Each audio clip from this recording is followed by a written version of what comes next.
मुख्य जनपद सहारनपुर, भारत।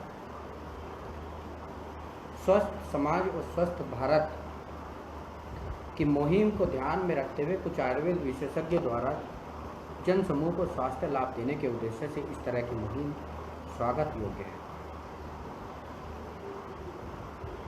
इस मुहिम का मैं एक घटक बना हूँ, ये मेरे लिए गौरवान्वित करने वाली बात है। इसी मुहिम को आगे बढ़ाते हुए हम समाज के इस प्रकार बहुत गंभीर परिणाम वाली व्याधि कोलाइटिस के ऊपर चर्चा करेंगे। जिन व्यक्ति विशेष, चाहे वो मेडिकोज हो चाहे नॉन मेडिकोज हो, अगर उनकी किसी प्रकार की कोलाइटिस से संबंधित क्वारी है तो वो डिटेल में बाद में या वीडियो के दौरान आस्क कर सकते हैं। कोलाइटिस एक ऐसी व्याधि है मित्रों जिसके गंभीर परिणाम प्राप्त होते हैं। It is simply inflammation of the colon. बड़ी आंत के इन्फ्लेमेशन को कोलाइटिस कहा गया है। अगर मॉडर्न चिकित्सा विज्ञान की हम बात करें तो उसके अनुसार इसका कोई भी कारण नहीं होता। ज़्यादातर या तो इन्फेक्शियस डिसऑर्डर मान के इसको ट्रीट किया जाता है या ऑटो इम्यून डिसऑर्डर इडियोपैथिक कारण बता के इसको ट्रीट किया जाता है, और उसी के फलस्वरूप ट्रीटमेंट के तौर पर analgesic, steroid and auto immune disorder को रिलीज़ करने वाले प्रेडनिसोलोन वगैरह, वाइसलोन वगैरह चलाया जाता है। इनफैक्ट सेकेंडरी इन्फेक्शन को रिमूव करने के लिए एंटीबायोटिक चलाई जाती है, एनाल्जेसिक्स चलाए जाते हैं।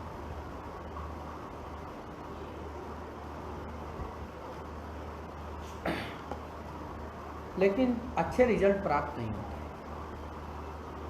आयुर्वेद में कोलाइटिस का बेहतर और बेटर ट्रीटमेंट है, उस पर थोड़ा डिस्कशन किया जाएगा। जिसको अगर लक्षणों को कोरिलेट किया जाए तो हमारे आयुर्वेद में संग्रहणी, जिसे एंट्रोकोलाइटिस कहा गया है,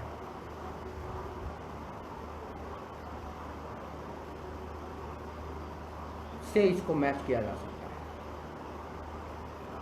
मूलतः ये बड़ी आंत का इन्फेक्शन होता है, लेकिन आयुर्वेद के कंसेप्ट में ये कहा गया अमाशय और पक्वाशय के मध्य का स्थिर जो पोर्शन है, जिसे ileocecal junction up to the gastric region, उसमें पित्त धरा कला होती है, इनर मेम्ब्रेन होती है, जिससे डाइजेस्टिक या पाचक पित्त निकलता है, जो हमारे डाइजेशन को कंट्रोल करता है। अगर किसी भी वजह से, जैसे स्ट्रेस हुआ, अगर हम आयुर्वेद कंसेप्ट की बात करें तो कोच की बात बताना चाहता हूँ, तो स्ट्रेस हुआ, हैवी डाइट हुई, लॉस ऑफ एपिटाइट हुई, आप ज़्यादा खाते हैं लेकिन भूख नहीं लगती उसके बावजूद भी, मंदाग्नि जिसे कहते हैं, और मंदाग्नि का एक कंसेप्ट है लैक ऑफ डाइजेस्टिव प्रॉपर्टी, उसके कारण आम बनने लगता है। आम is the toxic element, toxic undesirable food collected in intestine इसका नाम। जब वो आम बनेगा, इंटेस्टाइन में स्टे करेगा, स्टेसिस करेगा, तो पित्त धरा कला या inner membrane of the intestine inflamed हो जाती है, और इन्फ्लेम्ड होने के कारण, शोथ के कारण, जो शोथ के सामान्य जो लक्षण होते हैं वो सभी पाए जाते हैं, जिन पर मैं बाद में चर्चा करूँगा। पित्त धरा पर कला के कुछ 5 कार्य बताए गए हैं मोरलेस, क्योंकि ये मेडिकोज और नॉन मेडिकोज दोनों के लिए लाइव चल रहा है, तो मैं बहुत ही ब्रीफ में बताऊँ।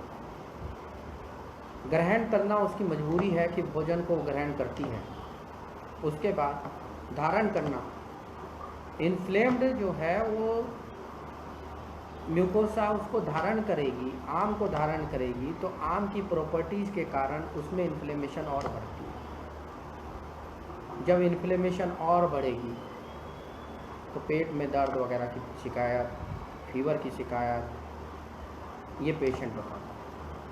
आम की क्वांटिटी मंदाग्नि के कारण बताई गई तो नोजिया बढ़ता है, हाइपर एसिडिटी बढ़ती है, जो आम वहाँ toxic element, toxic food material इकट्ठा हो चुका है, या तो वो ऊपर को फ्लो करेगा या नीचे को फ्लो करेगा।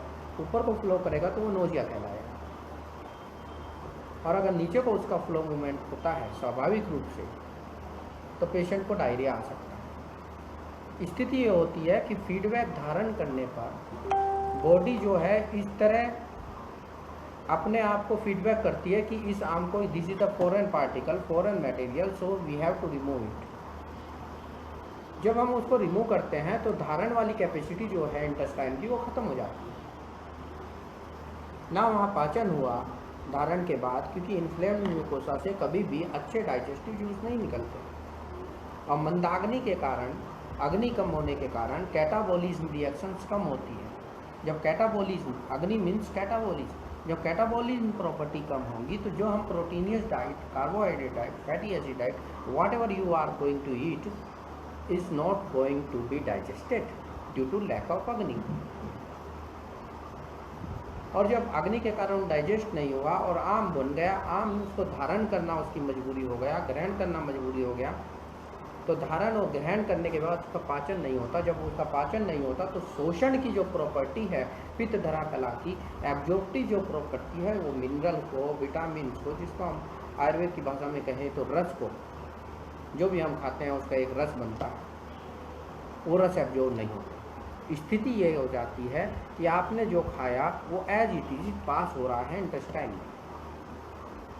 जब वो एज इट इज पास होता है इंटेस्टाइन में, तो फिर मुंचन प्रक्रिया कार्य होती है। पित्त धरा कला का मतलब होता है पक्व को धारण करना, अपक्व को आगे भेजना, यानी डाइजेस्टिव प्रॉपर्टी की फूड की जो है उसको वो कलेक्ट करेगी, ताकि वो बॉडी की सेलुलर लेवल पर भेजने के लिए एनर्जी को, रस को जो है वो एक्सेप्ट करती है। वो ज़ीरो हो गई तो मुंचन के कारण इंटेस्टाइनल मूवमेंट बढ़ जाता है। इंटेस्टाइनल मूवमेंट बढ़ने के कारण बोवेल साउंड बढ़ जाती है, क्योंकि अब वो आम है, आम एक टॉक्सिक एलिमेंट है, तो इंटेस्टाइन फीडबैक में उसको आगे सरकाने की कोशिश करती है, remove this is the foreign particle.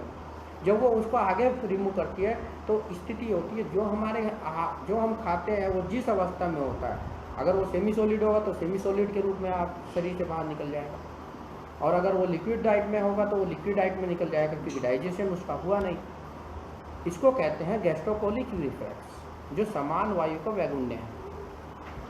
तो पेशेंट की ज़्यादातर शिकायत रहती है जी हम कुछ खाते हैं और हमें टॉयलेट जाना पड़ता है। तो ये एक ग्रहणी का, ये एक कोलाइटिस का पर्टिकुलर पॉइंट है। आयुर्वेद में इसे कहा गया है या तो सेमी सॉलिड पास आउट होगा या डायरियल पास आउट होगा स्टूल। तो it means colitis is a very very broad disease which cannot be treated by only analgesic, use of antibiotic and steroid.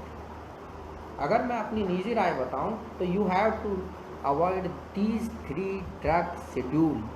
Never take antibiotic, never take steroid, never take analgesic in case of chronic colitis.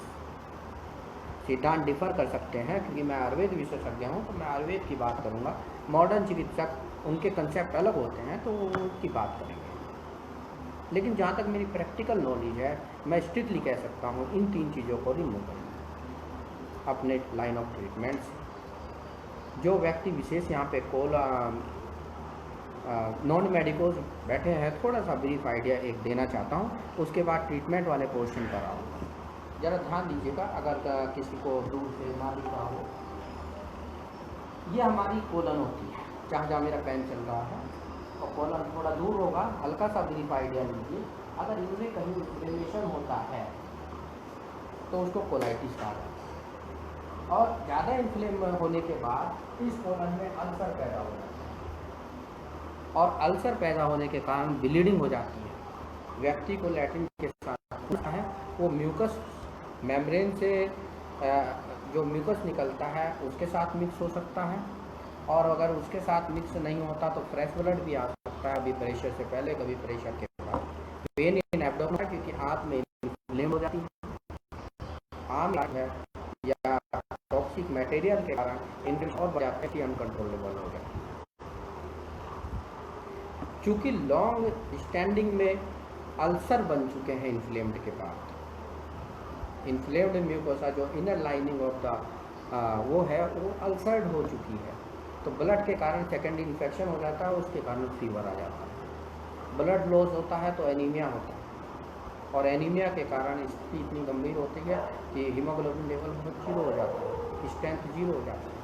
Digestive property zero है तो absorptive property भी intestine की zero हो जाती है, जिसके कारण ना तो उसको मिनरल मिल पाते हैं, ना उसको विटामिन मिल पाती है। आयुर्वेद कंसेप्ट से ना उसको रस धातु मिल पाती है। जब रस धातु नहीं मिलती तो आगे की जितनी धातु हैं वो भी वीक हो जाती है। स्थिति ये होती है कि बल क्षय हो जाता है, स्ट्रेंथ जीरो हो जाती है, इम्यूनिटी जीरो हो जाती है। इम्यूनिटी जीरो होने के कारण ओज क्षय हो जाता है, हाथ पैर में सूजन आ जाती है, आंखों के सामने अंधेरा आ जाएगा, कानों के में आवाज़ गूंजने लगेगी, कहने को एक पेट का रोग है, लेकिन इतने सिस्टमेटिक इसके कॉम्प्लिकेशन हो सकते हैं। लॉन्ग क्रोनिक अगर आप बात करें कोलाइटिस की, तो हो सकता है आपको प्री कैंसर स्टेज में पहुंचना पड़े। ब्लीडिंग लॉस इतना हो जाता है कभी कभी क्रोनिक ग्रेड 4 में कि आपको सर्जरी का सहारा लेना पड़ सकता है, आपकी पूरी आंत तो उसमें पोर्शन निकाल दिया जाता है।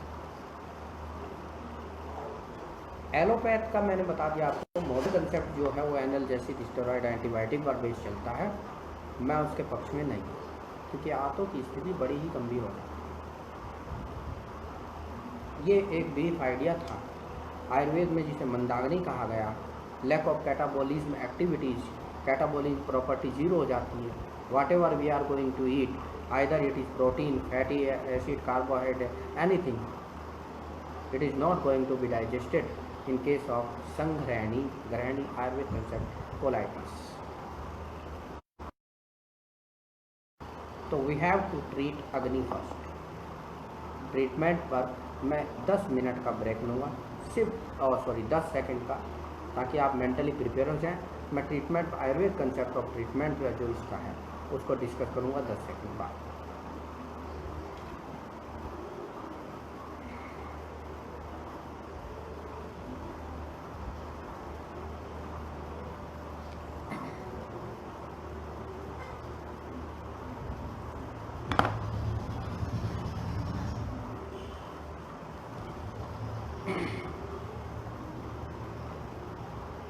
कोलाइटिस या संग्रहणी को हम ज़्यादा को रिलेट नहीं करना चाहिए कि दोनों का लाइन ऑफ ट्रीटमेंट बिल्कुल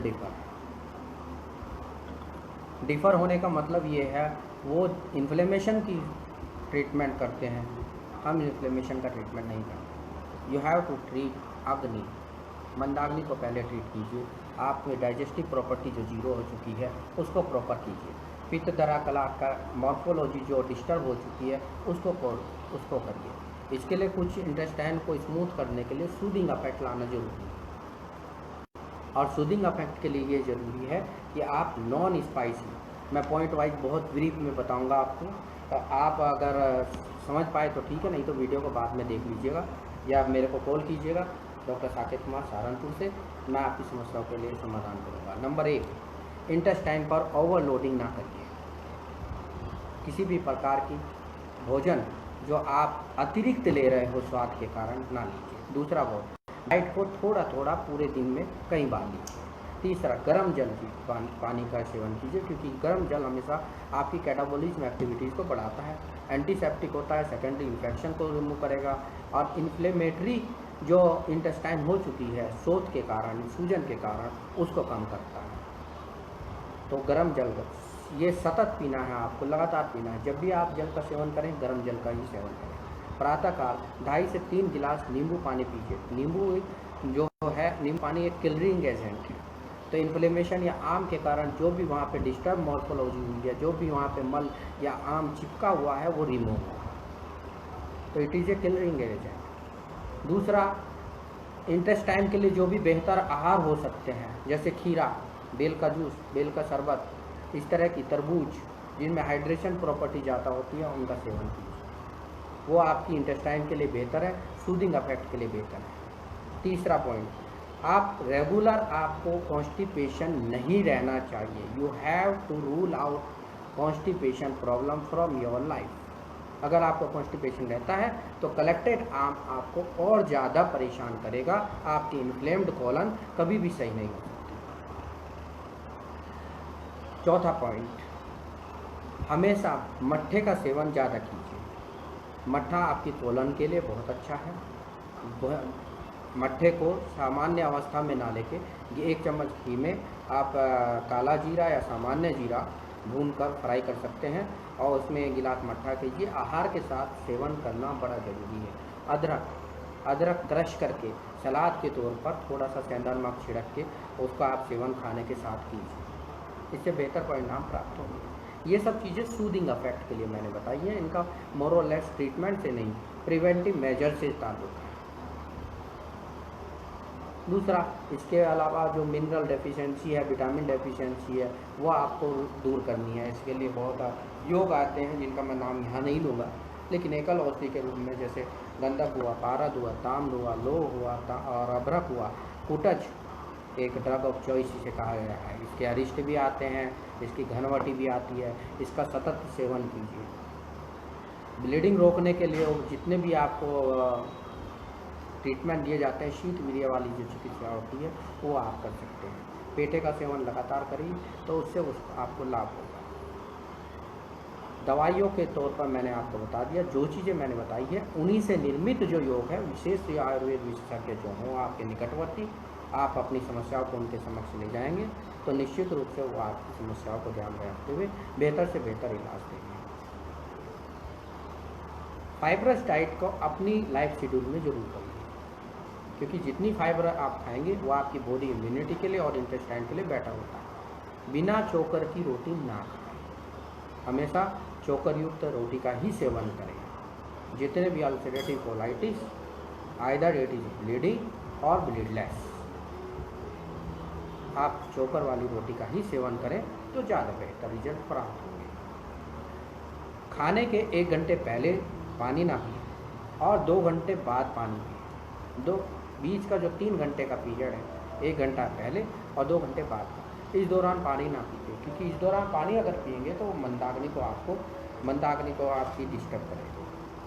जब आप वो मंदाग्नि बढ़ाएगा तो स्थिति होगी, आम जो बना हुआ है टॉक्सिक मटेरियल, फूड मटेरियल जो बना है वो और बनेगा, इन्फ्लेमेशन और ज़्यादा आ जाएगा। इन्फ्लेमेशन के लिए बिल्व, अग्निमंथ, शोनाक, पाटला, गंबारी, छालपर्णी, पिशनपर्णी, कला पुनर्नवा, एरंड, इस तरह की बहुत औषधियाँ हैं जो मैंने एक फ्लो में बताई हैं आपको। उनका काढ़ा बनाइए और वो लगातार आप सेवन कर सकते हैं। अगर क्लासिकल ट्रीटमेंट की बात करें तो दसमूल के नाम से मिलता भी है। बेल का सेवन जितना ज़्यादा कर सकते हैं उतना सेवन कीजिए। कॉन्स्टिपेशन आपको रिलीज़ करना है, जब तक कॉन्स्टिपेशन नहीं होगा, पुराना मटेरियल बाहर नहीं निकलेगा, नया फ्रेश खाने के लिए सूदिंग इफेक्ट वाली इंटेस्टाइन मेकअप नहीं हो पाएगी। तो कोलाइटिस एक गंभीर परिणाम देने वाली व्याधि जरूर है, लेकिन इसका निराकरण आप घर खुद कर सकते हैं। बस ज़रूरी है यू हैव टू पे special attention towards your health. और इसके बाद भी किसी को कोई समस्या है तो संपर्क कर सकते हैं किसी आयुर्वेद प्रशिक्षित चिकित्सक से ही परामर्श।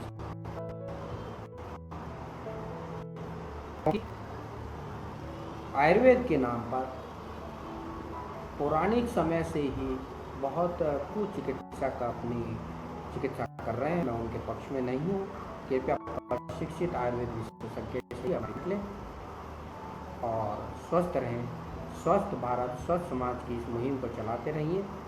आपको कोई भी समस्या हो, किसी भी प्रकार की, निःशुल्क दिए गए संपर्कों पर कॉल कीजिए, वो आपकी समस्या का निराकरण करेगा। धन्यवाद।